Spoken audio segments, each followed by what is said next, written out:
Hi guys! Welcome to GC Farming Net TV.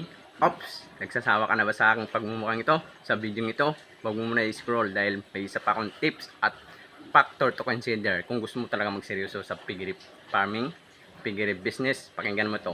Kung nanggaling tayo ng genetic, feeds, another is number 3 ay ang housing. Housing is very important sa piggery business. Number 1, humanap ka ng area na papatayuan mo ng iyong farm. Yung accessible, may maayos na daan, may source of electricity and water supply. Number 2, in terms of building, sa pagpapatayo mo, magplano ka ng maayos na building. Sa roofing, kailangan hindi masyadong mababa, hindi rin masyadong mataas. And then, ang sukat ng yung patining pin dapat 1:1. 1 pig equivalent ng 1 meter. At ito ang pinaka-importante na wag mong gagawin.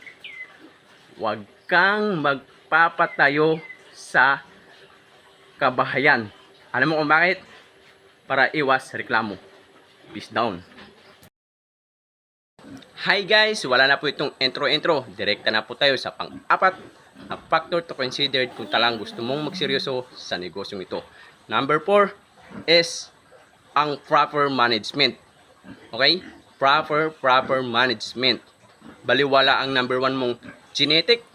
Kung wala kang maayos na feeds, baliwala yung genetic feeds kung wala kang maayos na housing. At baliwala yung genetic, feeds, housing kung wala ka pong proper management. Yun ang tandaan mo. Proper management. Malawak po ito guys.